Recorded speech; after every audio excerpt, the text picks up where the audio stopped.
कि जो लोग दारू पीते हैं वो पी करके कहीं भी चले जाते हैं। उनको लगता है कि हम मतलब सेंट मारे हैं। आप जानते हैं, आप पी करके कहीं जाइए, जो नहीं पीता है उसका कान आंख उसका नाक बहुत तेज होता है। आप उसके पास जाएंगे तुरंत पकड़ लेगा। अब आजकल के गधों को क्या कहा जाए, उनको यही नहीं पता कि हम लिए कहाँ है, क्या है और जा कहाँ रहे हैं। क्या किया जाएगा ऐसे लोगों को, बताओ। मतलब उनको लगता है कि हम पी लिए और पी करके फिर हम कहीं जाना होता, कथा में भी जाना होता तो कहते यार चल एक पैक लगाएगा फिर बाद चला जाए कथा में, और ज्यादा मजा आएगा। तो भाई काले जने का कपार फूटी गवा, हाँ रस निकली गवा उनका। रस पी का जब यहाँ उबा जाता क्या हो भगवान के दरबार में। मतलब आदमी सोचता है नहीं चल यार कथा हो रही है, आज कथा जा रहे सुनने तो आज नहीं पिएंगे। अगर इतना भी अगर हमारी श्रद्धा आ जाए, अगर इतना हमारा भाव बन जाए तो फिर क्या बात। हमें कहने में बहुत अच्छा लगता है, क्या जानते हैं कि हम बंगाल में जाते हैं कथा करने के लिए। जिस प्रांगण में कथा होती है वहां जो दुकानें लगती हैं, स्पेशली उनको पहले से बोला गया रहता है कि किसी दुकान में लहसुन प्याज भी नहीं बिकना चाहिए। सोचो, जबकि वो खाने में बहुत प्रवीण हैं, मछली मुर्गा यही सब वो सब खाते हैं, उसी में उनका जीवन है, लेकिन धर्म के प्रति कितनी आस्था है। अब जानते हैं, मैं आपको बात बताऊं, एक जगह मैं कथा कर रहा था बंगाल में ही। उस गांव के लड़के स्कूल में गए थे पढ़ने के लिए। मिड डे मील चलती है ना दुकान स्कूलों में, तो जैसे यहाँ पे कढ़ी और क्या क्या सब डे बाय डे रहता है, तो वहां पे ऐसे ही अंडा और क्या क्या वो डे वाइज उनका बना रहता है कि इस दिन ये दिया जाएगा। तो जिस गांव में कथा हो रही थी उस गांव के लड़के जो स्कूल में गए थे पढ़ने के लिए, वो थाली लेकर के नहीं गए थे। तो वहां के जो टीचर थे बोले कि बेटा तुम लोग नहीं खाओगे क्या? हमने बोले गुरुजी नहीं, हमारे गांव में कथा हो रही है ना, आज मिड डे मील में अंडा बना है इसलिए हमारे गांव में कथा हो रही है, हम नहीं खाएंगे। सोचिए ये बात कितनी बड़ी बात है। जिस गांव में कथा होती है उस पूरे गांव में कोई घर में कम से कम 15 से 20 दिन तक लहसुन प्याज बंद कर देते हैं, लहसुन प्याज तक नहीं खाते कि हमारे गांव में कथा का आयोजन हुआ है, कथा होगी इसलिए हमको अब 1 महीने तक कम से कम लहसुन प्याज और ये मीट मछली अंडा हमको नहीं खाना, क्योंकि हमारे गांव में यज्ञ हो रही है। और अपने आप यूपी में देख लो अपने यूपी में चढ़ाए के पौआ आए के बैठ के कपार फोड़ लेते हैं। ये धर्म का रक्षा करेंगे। ये प्रयाग और काशी के पास बसने वाले हैं, ये काशी और प्रयाग के पास बसने वाले लोग हैं, उनकी ये दशा है कि अगर वो कथा में भी जाएंगे तो पी करके जाएंगे, एक पौआ चढ़ा लेंगे तब आएंगे यहां नाचेंगे।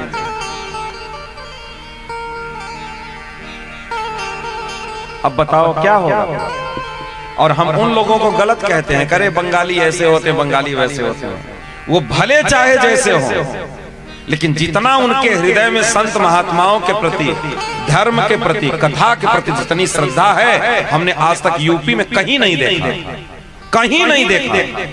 इतने वर्षों से मैं कथा कर रहा हूँ, घूम रहा हूँ, जितनी श्रद्धा उनके अंदर है उतनी श्रद्धा यहाँ नहीं है, यूपी में नहीं दिखाई देती। ये वहां के लोगों की ये खास बात है। वो चाहे जैसे हो, लेकिन जानते हैं जब वो छोड़ते हैं तो केवल मीट मछली अंडा ही नहीं, वो लहसुन प्याज को भी मीट मछली की कैटेगरी में रखते हैं। जिस दिन वो छोड़ते हैं तो मीट मछली के साथ साथ लहसुन प्याज भी छोड़ देते हैं। न जाने कितने वैष्णव हैं वहां पर, न जाने कितने लोग वहां भजन कर रहे हैं। और हमारे यहाँ घंटी बजा रहे हैं, बड़का तिलक लगा रहे हैं, पंडित जी हैं या कोई भी है, घर में देखो तो 1 किलो प्याज खा रहे हैं, लहसुन खा रहे हैं। अरे हम भगत है, क्या होता है खाने से? कुछ नहीं होता, खाओ मरो। औषधि है महाराज जी, तो औषधि का पूरा पत्ता का पत्ता औषधि खाए जाते हो क्या? जब तुम कहते हो कि औषधि है तो औषधि कितना खाया जाता है? अरे एक पत्ता खरीद के लाते हो तो इतनी बड़ी टिकिया खाई जाती है। औषधि के जैसे खाना है तो थोड़ा सा खा लो। अगर तुमको औषधि के जैसे खाना है, औषधि के जैसा ही खाया जाता है। फलहार करना है तो थोड़ा ही खाओ, नहीं फूलाहार में आ जाएगा। अब तुम 1 किलो प्याज खा जा रहे हो, कह रहे हो कि हम औषधि खा रहे हैं। औषधि इतना खाया जाता है, दवा इतनी खाया जाती है। ये धर्म की रक्षा करेंगे, बताओ कैसे होगा? ये जान लेना। कहते हैं ना, इससे ये खाने से आपका कुछ नुकसान नहीं है, कोई दिक्कत नहीं है, लेकिन जो त्याग, जो वैराग्य, जो दृढ़ता आपके अंदर भजन के प्रति आनी चाहिए वो नहीं आएगी। बस बाकी पाप नहीं हो जाएगा कि आप पाप कर रहे हो, ये कर रहे हो, नहीं, लेकिन जो दृढ़ता आपके अंदर आनी चाहिए। इसीलिए तो हमारे सनातन धर्म में पलटू राम ज्यादा है। पलटू राम हमारे समाज में ज्यादा है। वो मन किया तो पगड़ी बांध लिए, मन किया मोछा मुड़ाई लिए, जौन मन करता है वही हो जाता है। कभी मुसलमान हो गए, कभी सिख हो गए, कभी ईसाई हो गए, और कभी मन किया तो कलावा बांध के तिलक लगा कर। क्या बड़ा आसान है हमारे समाज में, तो बहुत आसान है। और वैसे भी हम लोग खाता खोल दिए हैं। बिना चोटी का हिंदू, बिना चोटी का पंडित, बिना जनेऊ का पंडित, गुटखा खा रहे हैं, सब खा रहे हैं, जनेऊ धारण नहीं किए हैं, तिलक लगा लिए हैं, गुटखा मुख में है और तिलक लगाए हैं। कितना शर्म लगता है ऐसे लोगों को देखकर। एक ही लाल करो, या तो माथा लाल कर लो या तो मुख लाल कर लो। खाने की मनाही नहीं है। जो नहीं करना चाहिए वो करके और फिर हम बनते हैं कि हम ये हैं। कैसे होगा बताओ?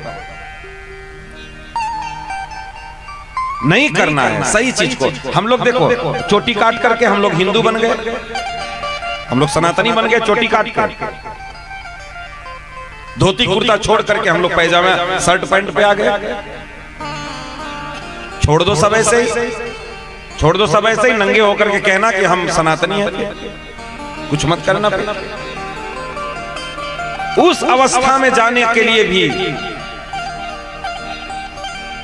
आपको बहुत कठिन रास्ते से गुजरना होता, तब जाकर के वहां पहुंच पाते हैं कि न तो चोटी की जरूरत है, न तो जनेऊ की जरूरत है, किसी चीज की जरूरत है, न तो कपड़े की जरूरत है। वहां पहुंचने के लिए बहुत कठिन रास्ते से गुजरना पड़ता है।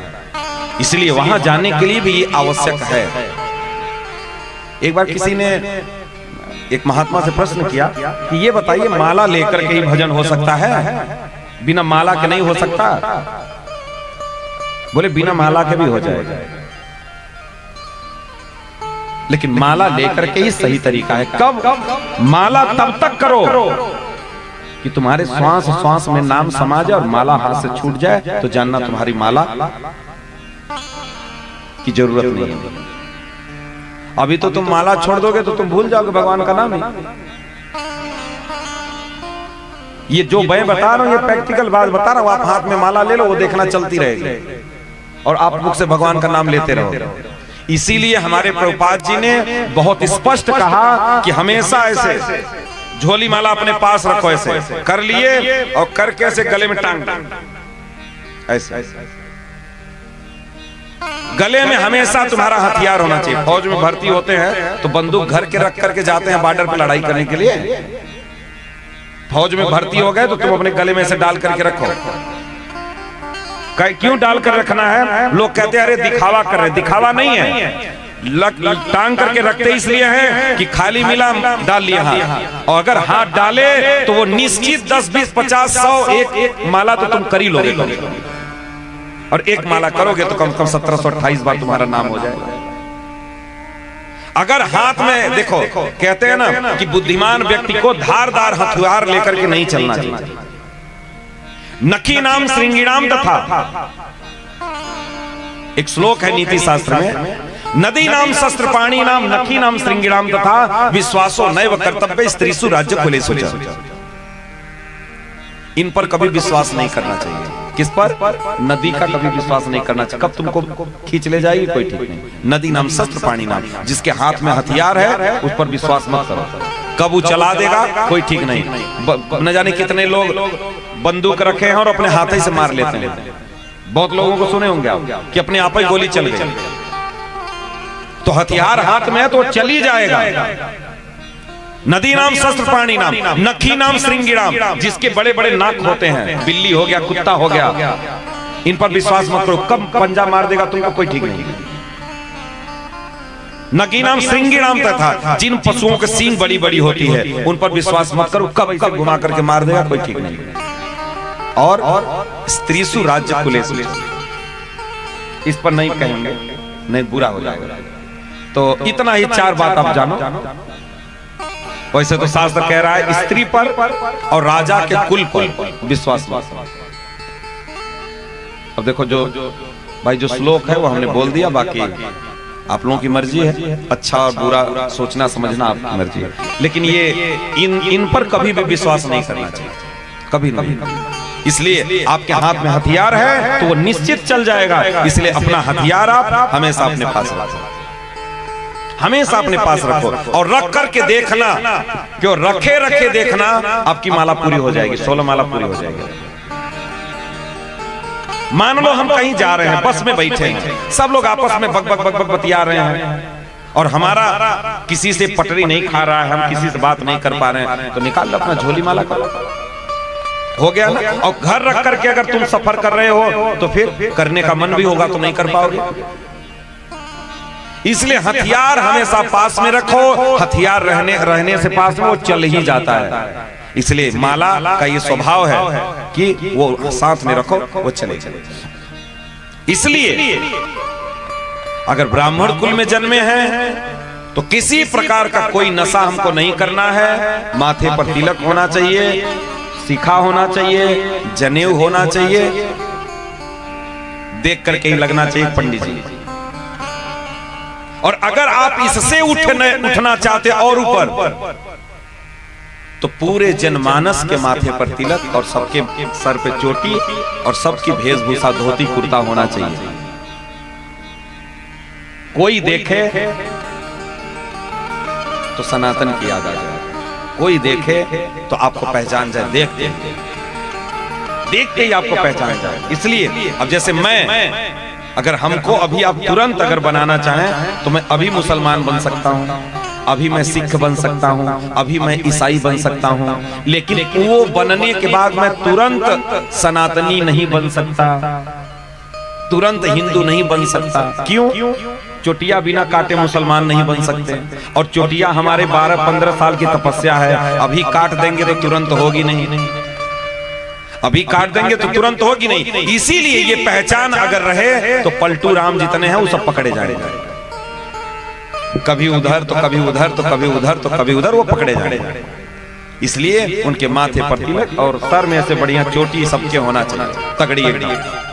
इसलिए ध्यान देना आप, इस चीज को हम लोगों को अपने अंदर लाना पड़ेगा। इसलिए बिना चोटी का व्यक्ति अच्छा नहीं होता। चोटी सब लोग रखो, ठीक ना, सबकी चोटी होनी चाहिए।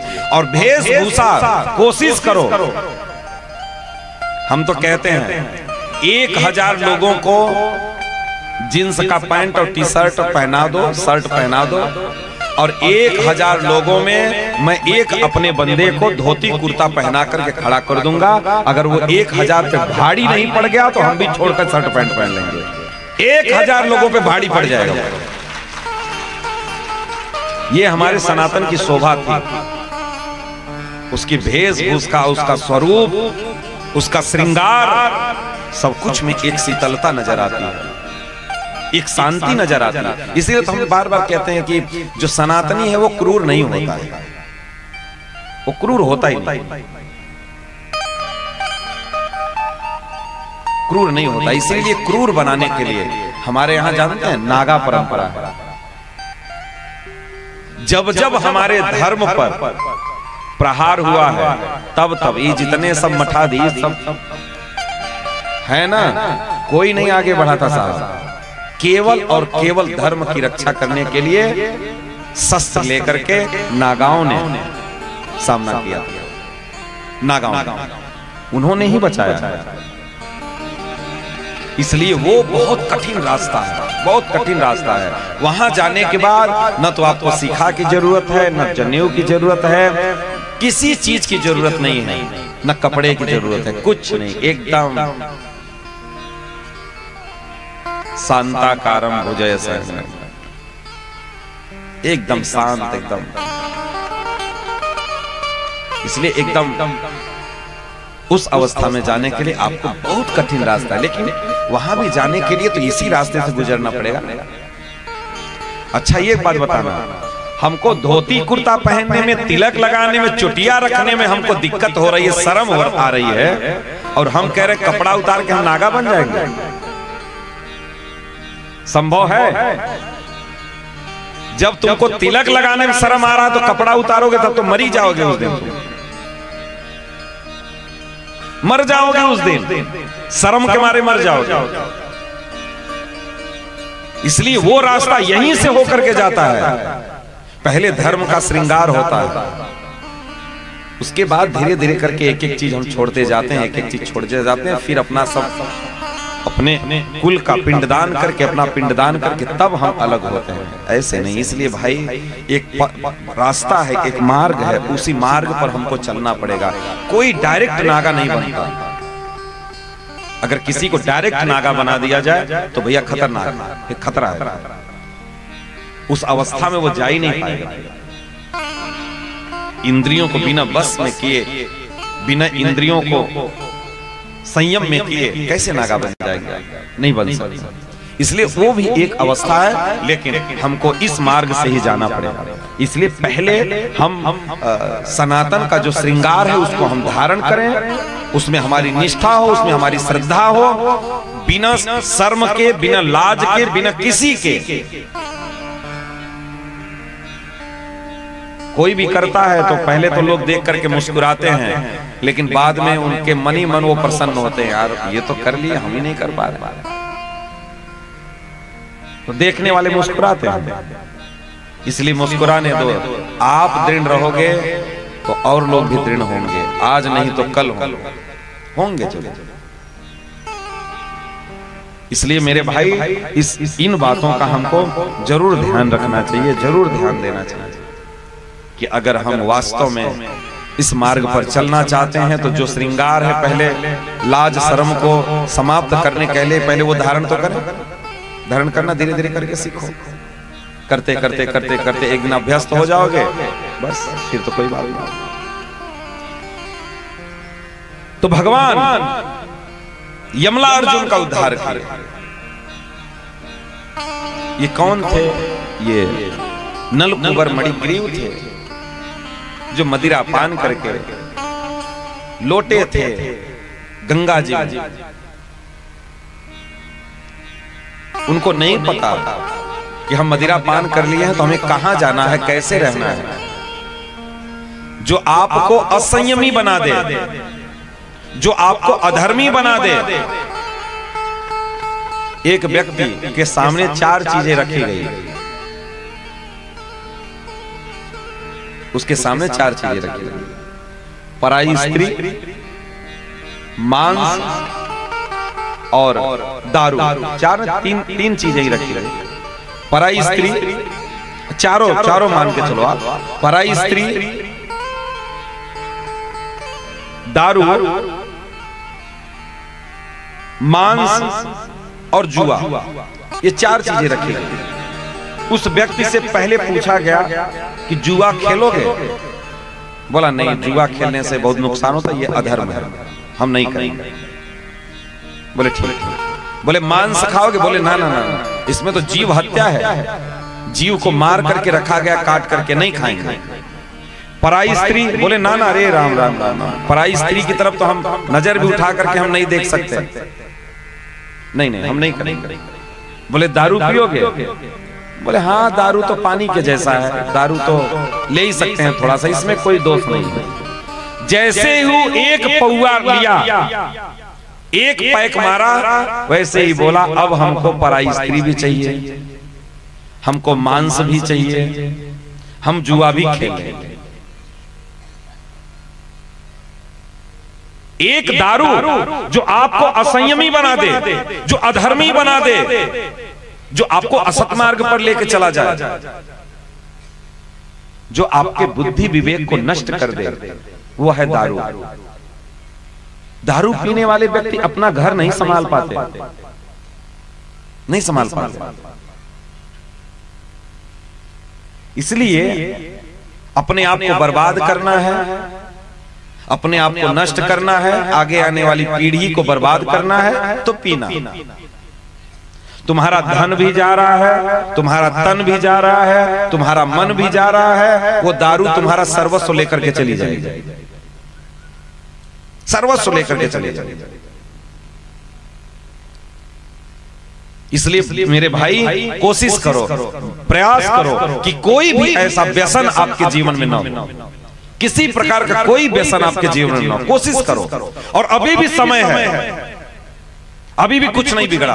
अगर कोई भी व्यसन, छोटा मोटा भी व्यसन अगर आपके पास है, तो कोशिश करो कि हम अब उसको छोड़ दो, हम ना करें। एकदम दृढ़ संकल्प यही कथा में बैठे बैठे, न जाने कितने लोग ऐसे हैं हमारी नजर में जो कथा में बैठे बैठे संकल्प करे कि आज के बाद हम नहीं करेंगे तो नहीं करेंगे, और आज 4 साल 5 साल हो गया उनको भजन करते, आज तक जुबान पर सुरती तक नहीं रखा। और जो कहे कि महाराज धीरे धीरे छोड़ दिए, छोड़ देंगे, वो 4 साल 5 साल हो गया आज तक छोड़ नहीं पाया, छोड़ नहीं पाया। अगर बुराई को छोड़ना है तो आपको तत्काल छोड़ना पड़ेगा। बस इतना ध्यान रखना, आप मरोगे नहीं। दारू छोड़ दोगे मरोगे नहीं, जुआ छोड़ दोगे मरोगे नहीं, मांस छोड़ दोगे तो मरोगे नहीं। थोड़ा कष्ट होगा, थोड़ा मन ललचाएगा बस।